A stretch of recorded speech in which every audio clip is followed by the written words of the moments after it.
Well, as we continue, September means getting back to your routines, whether it's getting the kids back to school or getting back from vacation. And you know, it's a little bit of a switch getting back to work. That means the dreaded return of the school year sleep schedule. How can you get you and your kids' schedules back on track? Here to tell us more is Andrew Holmes of Sleep Efficiency. And it's so wonderful to have you here, especially this time, because having that big switch, especially this time of year, is so dramatic and you need your sleep. Without question. I think, people are starting to wake up to the fact that it's a biological necessity. It should be a non-negotiable. It should be something that's prioritized and protected. And not just for, you and I, but for every age group and every population, and nobody more so than the younger ones. As they're going back to school, it's something that is often overlooked. We get a lot of our stats from the States because there's more research there out of the universities, but a lot of the school-age children and the teenage children are actually underslept. They're not getting that 9 to 11 hours that they should. And just, sleep impacts a variety of different systems, but REM sleep specifically is vital for our cognitive restoration.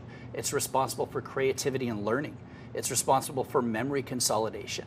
It's responsible for emotional regulation. All of these things are recovered in REM sleep. So when you've got the kids that are going back to school, they're sponges, they're trying to absorb all this information. And if they're not, getting not just the quality, but the quantity in the evening, they're really not going to be able to perform at peak performance, if you will. So we're going to kind of talk about a few tips to try and see if they can help mitigate that. And the parents need to be kind of role models here, especially for the younger ones. The teens might be a little bit past that point where you can impact them. Yeah. I have two at home. I have a 17-year-old and a 15-year-old. And, we're here to give the best tips, and sometimes it's difficult, but some good takeaways coming up. Yeah, definitely. I mean, it all starts with sleep. If you've ever had a couple of bad nights and you get that one good sleep, everything changes. So, For sure. First step you got is lock the clock.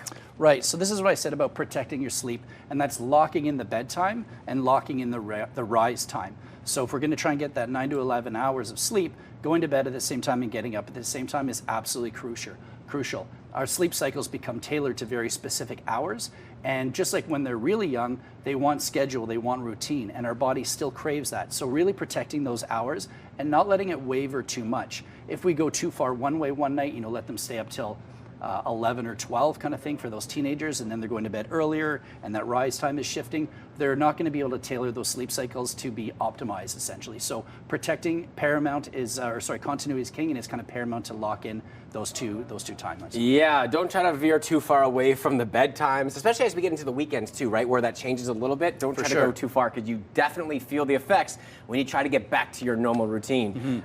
Bedroom equals sleep zone, and this is one that I, for the last 5 years, do not strive away from because it's so important. For sure.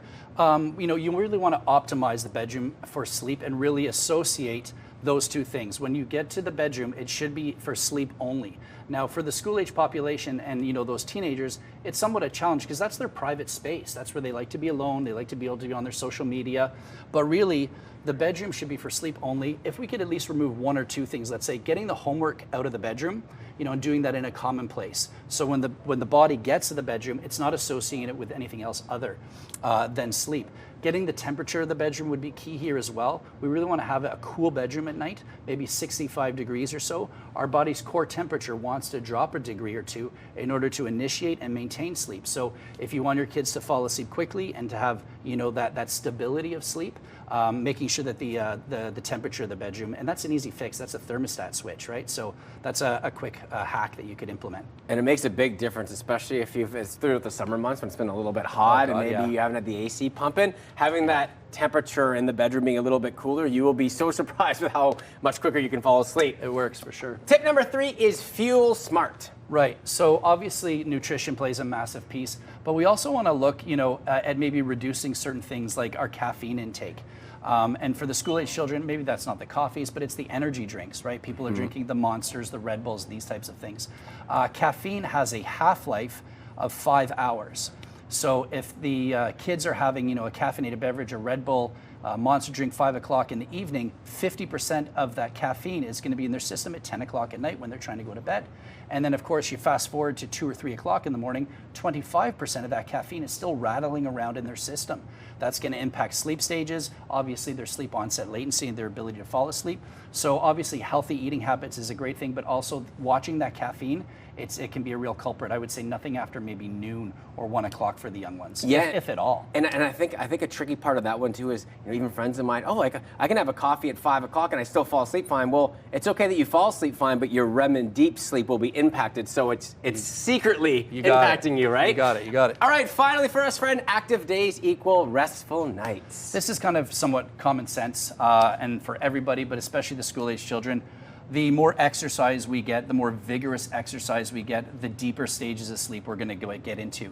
That deep sleep is responsible for the physical restoration, growth hormone is released, muscle and tissue regeneration take place. So if you can get as much physical activity and exercise throughout the course of the daytime, it's going to allow them to fall asleep faster because they're physically tired, but it's going to allow them to get to that deep sleep faster as well, which is the most difficult to arouse from. So again, outside play if you can, exposing yourself to that daylight if you can, rigorous exercise, vigorous exercise, and it'll definitely help that whole sleep stability, if you will. Yeah, it tuckers you out, and if you're sitting and laying down all day, then when you try to go to sleep, your body says, well, we really haven't done anything, right? And you're already used to laying down, so being that active can give you that extra push. These are all great sleep tips. At Sleep Efficiency, we actually have started a pediatric home sleep testing service as well. So, those that may be still struggling with sleep despite doing all the best sleep habits, if their parents are noticing their young ones are really struggling, we have a pediatric home-based sleep test where we can investigate a little bit further to see if it's a little bit more than, just behavioral. Amazing. Especially this time of year, but really all times of year. Getting your sleep dialed in can have dramatic changes for your life. Andrew from Sleep Efficiency here. We really appreciate your time this morning. Thanks for having me.